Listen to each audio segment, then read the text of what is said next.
ጋሽ ሰለሞን መኪና ሰርፕራይዝ መደረጋቸው ተሰምቷል። አዶናይ ምንድነው ያደረገላቸው ለአርቲስት ጋሽ ሰለሞን? ድፍረት አይሆንብኝና ማወቅ ይቻላል ጡረታው ስንት እንደሆነ እንትኑ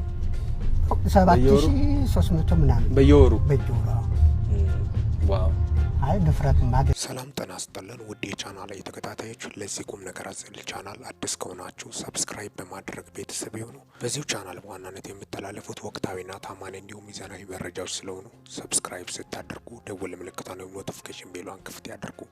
ያን ሲያደርጉ ወዲያውኑ የሚለቀቁት መረጃዎች ለእናንተ ይደርሳሉ። ይህንን ቪዲዮ ሲጨርሱ ላይክ፣ ሼር እና ኮሜንት በማድረግም ላልሰሙት እንዲዳረስ ያደርጉ። እስከ መጨረሻው እንድታደምጡኝ በትህትና ጠይቃለሁ። በኢትዮጵያ ታሪክ እንግዲህ በፊልም ስራው እጅግ የጎላ ሚና የተጫወቱት አርቲስት ሰለሞን አርቲስት ትክክለኛ ማዕረግ የሚመጥናቸው የትወና ብቃትን ለኢትዮጵያ ሕዝብ ያስተማረው ትክክለኛ የአርበኛ ልጅ ፊልም በመተወን በጣም በሚደንቅ ሁኔታ በተለይ በአርበኛው ልጅ ላይ ትክክለኛ የኢትዮጵያን ገጸ ባህሪ በመላበስ ብቻቸውን ኢትዮጵያ የሆኑት ጀግና ሰው እስከዛሬ መኪና ሳይኖራቸው በእግር በአዲስ አበባ ጎዳናዎች ላይ መሄዳቸው በርካታ ኢትዮጵያኖችን እንባ ያራጨና ያሳዘነ ያስደነገጠ ክስተት ሆኗል። ታዲያስ በኢትዮጵያ ፊልም ኢንዱስትሪ ውስጥ ለጥቂቶች በማይሆን በጣም በሚያሳዝን ሁኔታ ብዙ ስራዎች ሳይሰሩ ሲያልፍላቸው ተስተውሏል። እሳቸው ግን አምባሳደርነት፣ ብራንድ አምባሳደርነት፣ ስፖንሰርነት ሲያገኙ አይስተዋልም። በጣም የሚያሳዝነውና የሚያሳፍረው ይህን የመሰለ ዝናና እውቅና ኖሯቸው ለእሳቸው በሚሊዮኖች የሚቆጠሩ ድርጅቶች፣ ካምፓኒዎች ለወጣት ገና ጀማሪ ሴት ተዋናዮች ብቻ ነው ስፖንሰር የሚሆኑት እንጂ ለእንደዚህ አይነት አንጋፋና እንቁ ለሆኑት በሚሊዮኖች አምባሳደር አያደርጓቸውም። በጣም የሚያሳዝነው የሚያገኙት ገቢ በጣም ትንሽ እንደሆነ ጭምርም ነው። ኢትዮጵያ አርቲስቶች አብዛኞቹ ጥቂት ገቢ ከማግኘታቸው የተነሳ ተስፋ በመቁረጥ የተለያዩ የማይመጥናቸው ቦታዎች ላይ ሲገኙም ተስተውሏል። ታዲያስ ጋሽ ሰለሞን ሰሞኑን በርካታ ኢትዮጵያኖችን እንባ ያራጨ ክስተት ሆኗል። ታክሲ ሲሳፈሩ በእግር ሲሄዱ በርካታ ኢትዮጵያኖች ያሳዘኑበት ክስተት እጅግ ልብ የሚሰብርና በርካቶችን ያስደነገጠ ክስተት ሆኗል። ግን እሱ ራሱ አረማዬ እኔ እኮ ነኝ ተው እንዳትቀሰየፍብኝ ልጄ እባክህን ራሱ ኢየሱስ ክርስቶስ ነው። ይህን በማስመልከት በርካታ ኢትዮጵያኖችም የመኪና መግዛት ቻሌንጅ ይጀምር በማለትም በርካቶቹም ሀሳባቸውን ሲያጋሩም ተስተውሎ ነበር። እጅግ ልብ ሰብረዋል። ረዳቱ ራሱ ፊልም ኢንዱስትሪ ያላከበራቸውን የመኪና ረዳት በደንብ አከበራቸው በማለትም ሀሳባቸውን በርካቶችም ሲገልጹ ተስተውሏል። አብዛኛው አርቲስቶችን መጠቀሚያ ሲያደርጉ ባለሀብቶች ይስተዋላል በማለትም ሀሳባቸውን ሲገልጹም ተስተውሏል። እኚህ ሰው የአሜሪካ ተወላጅ ቢሆኑ ዛሬ በቢሊዮን ዶላሮች የሚቆጠር ሀብት አላቸው በማለትም ነው። ዛሬ አይደለም በቢሊዮን ዶላር በእኛ 10 ሚሊዮን 1 ሚሊዮን ማግኘት ራሱ አዳጋች የሆነበት እንደሆነም ነው። በተለይ ለወንዶች ቻሌንጅ እንደሆነ ጨምረን በተለይ ለአንጋፋ አርቲስቶች እሳቸው የትወና ብቃት በተለይ ባድዋ በኢትዮጵያ ታሪክ ባክግራውንድ ዙሪያ በጣም በሚደንቅ ሁኔታ ትወና ብቃትን ለዓለም ሕዝብ ኢትዮጵያን ያስተዋወቁ ሰው ናቸው። ለእኚህ ሰው ታዲያ ይገባቸዋል በማለትም በርካቶቹ ሀዘናቸውንና እንባቸውን ሲያጋሩ ነበር። ምክንያቱም ይገባቸዋል ወይ የሚለው በጣም በሚያሳዝን ሁኔታ እውነተኛ አርበኛ የኢትዮጵያን ፊልም ኢንዱስትሪ ከፍ ያደረጉ ቲያትር ላይ ትወናን አርትን የተዋሃዱ ለአርት የተፈጠሩ የአርትን ተስፋ የሰጡት ለበርካታ ኢትዮጵያኖች መዝናኛ ሆኖ አዝናኝ ቪዲዮዎችን ሰርቶ እሳቸው እያዝናኑ በጣም ለብዙዎች ሳቅ ምንጭ ነው። እንዴት እሳቸው በዚህ ደረጃ ይሰቃያሉ በማለትም በርካቶቹም ሀሳባቸውን ሲያጋሩ ነበር። ከዛም የተነሳ ቻሌንጅ ተጀምሮ ነበር። ቲክቶከር አዶናይ በከፍተኛ ሀዘንና ልብ ሰብራት ወደ አሁኑ እሳቸውን ሊያገኝ ችሏል። ጋሽ ሰለሞን እውነት የአርት ሰውና ጥበብ ታላቅ ሰው ናቸው።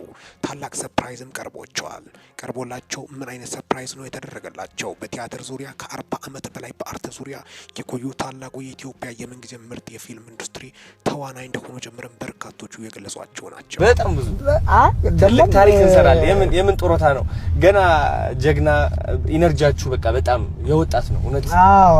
እና በጣም ከዚህ ታዲያስ ለኚህ ሰው ትልቅ ሽልማት አያስፈልጋቸውም ወይ? ዘር፣ ብሔር፣ ሃይማኖት፣ ቀለም ሳይሆን በአንድነትና በህብረት በኢትዮጵያዊነት የሚያይኑ ኩሩ ኢትዮጵያዊ እንደሆነ ጨምረን በርካቶቹ በሀገራቸው ተስፋ እንዳይቆርጡ የጥንት የኢትዮጵያዊነትን መንፈስ የኢትዮጵያዊነትን ወኔ ለትውልድ ሲያስተምሩ የነበሩ ጋሽ ሰለሞን በዚህ ሁኔታ ውስጥ መገኘታቸው በርካታ ኢትዮጵያኖችን ልብ የሰበረ ክስተት እንደሆነ ጨምረን ኢትዮጵያኖችም እንዴት ፊልም ኢንዱስትሪ ውስጥ በጣም መስተካከል የሚገቡ ነገሮች አሉ። ክፍያ ዙሪያ በተለይ በቲያትር ዙሪያ በአርት ዙሪያ ከፍተኛ ክፍያ እንደሚያስፈልጋቸው ጭምርም በርካቶቹም እየገለጹ ያሉት በምን እሳቸውን በማይመጠን ቦታ ላይ እንዴት ተገኙ፣ ለእሳቸው እኮ አይደለም V8 ራሱ ሲያንስ ነው በማለትም በርካቶቹም ሀሳባቸውን እየገለጹ እንደሚገኙ ጭምርም ነው። ከኋላ የመጡት ሴት ወጣት ተዋናዮች መልከ መልካም የሆኑት በአጭር ጊዜ ውስጥ ባለሀብት ሲያገቡ የተለያዩ ሀብት ስፖንሰር ደግሞ ሲያገኙም እሳቸው እንዴት ነው ብራንድ አምባሳደር በመሆን ለማስታወቂያ ያልበቁት በማለትም ነው። ማስታወቂያውስ መሰረቱ ባለሀብቶቹ ሲያሰሩት እንዴት ነው? ድርጅቱ ከህዝብ ነው የሚያገኘው። ባለሀብትም ህዝብ ከሌለ መኖር አይችልም።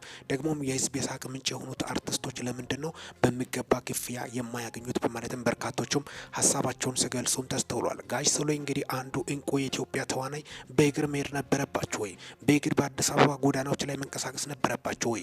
ይህ የበርካቶች ጥያቄ ነው። ምክንያቱም በድርሰትም በተለያዩ ትወና ብቃት ላይ አርትን ተዋሂዶ ለትውልድ ሲያስተምሩ የነበሩት ኢቭን እንኳን ቴንኪዩ በማለትም ከእሳቸው ስር የወጡ ተዋናዮች ትልቅ ደረጃ ሲደርሱ ለእሳቸው የሆነ ነገር አላደረጉም፣ ቻሌንጅ አላደረጉም። እሳቸውን በእንባ ነው የገለጹት። የኢትዮጵያ ህዝብ አዶናይ ቲክቶከር በጣም በሚገርም ሁኔታ የሚደንቅ ስራ እየሰራ ያለው ወጣቱ ቲክቶከር ነው። በጣም በሚደንቅ ሁኔታ በርካቶቹ ስለሱ ክፉ ነገር ብናገሩም እሱ ግን በጣም በሚደንቅ ሁኔታ መልካም ነገሮችን በተቻለ መጠን እያደረገ ይገኛል።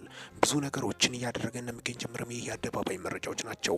ማንም ችላ ብሏቸው ነበረ። ግን ይህ ቻሌንጅ የተጀመረው በርካታ ኢትዮጵያኖችን ልብ የሰበረና በአዲስ አበባ ጎዳና ላይ በእግር መሮጣቸው በርካቶችን በዚህ እድሜያቸው ደግሞ መሄዳቸው በርካታ ኢትዮጵያን ልብ የሰበረ በርካቶች በአሁኑ ሰዓት ቻሌንጅ እንደጀመሩ ጭምርም አዶናይ ቲክቶከሩ እኔም መኪና ካላስገዛውላቸው ሞቼ ይገኛሉ በማለትም ቲክቶክ ቻሌንጁን እንደተቀላቀለ ጭምርም በርካታ ኢትዮጵያኖች በአሁኑ ሰዓት የእርዳታ የወንድማማች እጃቸውን የዘረጉላቸው ነው። ጋሽ ሰለሞን እየለመኑ ሳይሆን ከህዝብ የራሳቸውን ልፋት ማግኘት አለባቸው። ከዚህ በላይ ማግኘት እንዳለባቸውን በርካታ ኢትዮጵያኖች ሀሳባቸውን ሲያጋሩ ተስተውሏል። ምክንያቱም ለፊልሙ ስራ ለሀገሪቱ ያበረከቱት አስተዋጽኦ ትልቅ እንደነበረና ትልቅ ናቸው። እሳቸው ወርቅ በወርቅ የሚገቡ አርቲስት እንደሆኑ በርካቶቹ ሀሳባቸውን እያጋሩ እንደሚገኙ ጭምርም ስለዚህ ህዝብ ፊት ሳይሆን ህዝቡ ግዴታ እንደሆነ ጭምርም በርካቶቹ የገለጹ ሀሳባቸውን እያጋሩ እንደሚገኙ ጭምርም አዶናይ ደግሞ ይህን ቻሌንጅ በማስቀጠል ከፍተኛ ሚና እየተጫወተ እንደሚገኝ የአደባባይ መረጃዎችን በማስመልከት ስለ ጋሽ ሰለሞንን በማስመልከት እጅግ በጣም በሚያሳዝን ሁኔታ ለሳቸው የማይገባ በማይመጠን ደረጃ በዚህ ደረጃ መገኘታቸው መታየታቸው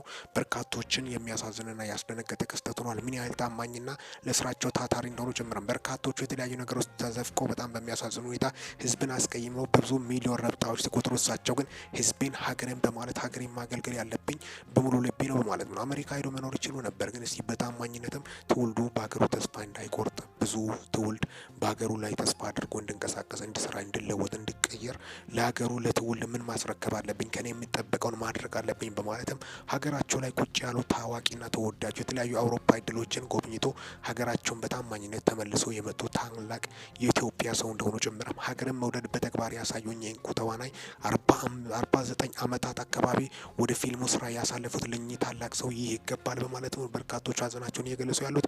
የመኪና ቻሌንጅ ተጀምረዋል። በከፍተኛ ፍጥነት በጣም በሚያስደንቅ ሁኔታ ለእሳቸው የሚመጥን ታላቅ መኪና በጣም በሚገርም ሁኔታ እንግዲህ እጃቸው መግባት ላይ እንደደረሰም በርካቶች እየወጡ ያሉት መረጃዎች ያሳያሉ። ጋሽ ሰለሞን በአሁኑ ሰዓት የደረሱን መረጃዎችን በማስመልከትም ነው ለእናንተ ይዤላቸው መጣሁት። እንኳን ደስ አላችሁ፣ እንኳን ደስ አለን። ቻሌንጁን ተቀላቅለን እስከ መጨረሻው ግብ ለማስመታት ግብ ምክንያቱም መኪና ለእሳቸው መጥነው እጃቸው መግባት እንዳለበት ጭምርም በርካታ ኢትዮጵያኖች ቆርጠው የተነሱበት የወንድማማች ስሜት፣ የአንድነት፣ የፍቅር ስሜት፣ የእኩልነት ስሜትን በማስመልከትም ነው ለእናንተ ይዤላችሁ መጣሁት። እስካሁን ድረስ አብሬያቸው ቆዩት። ሚኪ ነኝ ከሚኪታቦር ኢንፎ።